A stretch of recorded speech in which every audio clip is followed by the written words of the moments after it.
ব্লাউজৰ যেহেতুকে আমি ইনাৰটো কাটিছো আৰু ইনাৰটো কটাৰ পিছত মেইন পিচটোত বহুতে মিলাব নোৱাৰে, যাৰ কাৰণে কাপোৰ কম হৈ যোৱা যেন ভাবে।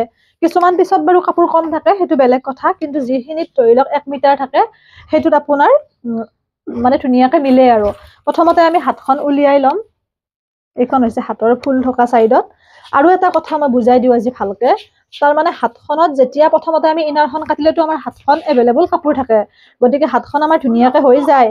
কিন্তু মেইন পিচটোত যেতিয়া আমি কাটো তেতিয়া আমাৰ কি হয়, হাতখন কেতিয়াবা এই অকমান তলৰ ফালে কম হয়, অলপ আগৰ পৰাও কম হয়। সেইটো চিন্তা কৰিব নালাগে, ইনাৰখনৰ হিচাপতে কাটি থৈ দিব আপোনালোকে। কাৰণ এনেও ইনাৰখনৰ হিচাপতে যেতিয়া হাতখন লগাব, হাতখন লগোৱা যাব, আৰু তাৰপিছত ফিটিং কৰোতে এনেও সেইখিনি বস্তু দেখাই নাপায়, তলত থাকে বা চিলাইত থাকে ফিনিচিঙৰ ভিতৰত। গতিকে এই বস্তুখিনিক লৈ আৰু জইন দিব নালাগে। যদি অলপমান থাকে, এতিয়া বহুত কম হলে সেইটো বেলেগ কথা, কিন্তু অকমান কম হলে এই বস্তুখিনি ইনাৰৰ হিচাপত এনেকে ৰাখি দিব। এনেকে চাৰিও চাইডটো চিলাব ইনাৰৰ, আৰু হাতখন এনেকে জইন লগাব। জইন লগোৱাৰ পিছত এইখিনি নুকুলিলেও কোনো কথা নাই, আপোনাৰ ফিটিং চিলাইত সেইটো ভিতৰত সোমাই থাকিব। এইখন হাত আমাৰ হৈ গ'ল। এতিয়া আমি বাকীখিনি বস্তু পাৰিম। প্ৰথমতে এটা এটাকে কাটি নিদিব, এনেকে সমানকে ল'ব, লৈ গোটেই কেইটা পাৰ্ট মিলাই চাব ক'ত কোনটো পাৰ্ট দিলে আপোনাৰ গোটেইখিনি ভাল মানে হয় আৰু গোটেইখিনি মিলে। এইটো বেক চাইড, এইটো বন্ধ চাইড ল'ব লাগিব। আৰু তাৰপিছত প্ৰত্যেকটো চাইজ যাতে কাপোৰখিনি অপচয় নহয় সেইটো লক্ষ্য ৰাখি ধুনীয়াকৈ দি দিব।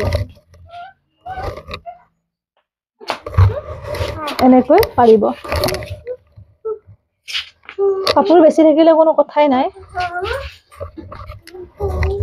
এয়া এইমতে আমি কাটি দিম, ইনাৰটো এইমতে কাটিব।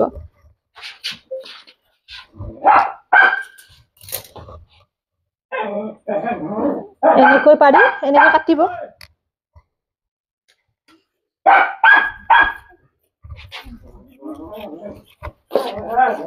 নতুন সকলে পিন লগাইও ল'ব পাৰে যদি অসুবিধা পায়, ইফাল সিফাল হয়।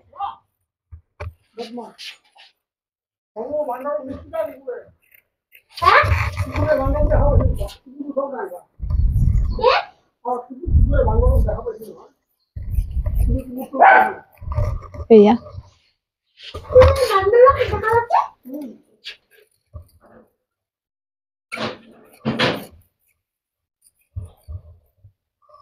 এইমতে কাটিব প্ৰত্যেকটো পাৰ্ট।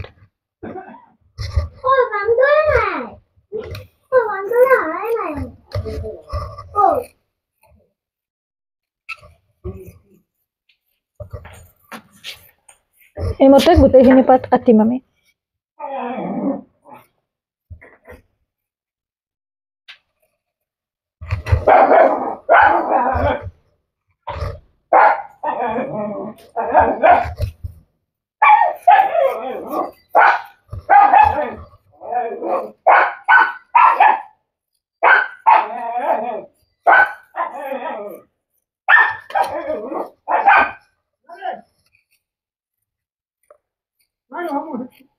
বাকীখিনিও একে পদ্ধতিৰে কাটি ল'ম।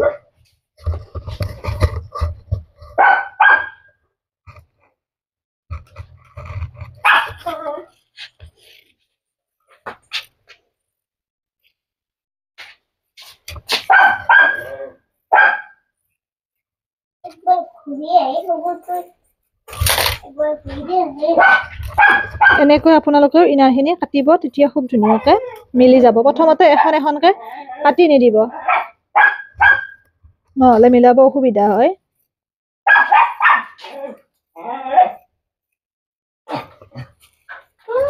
এয়া এতিয়া আমাৰ কটৰীটো। তাৰপিছত আমি ইনাৰটো লগাব লাগিব প্ৰত্যেকটো পিছত।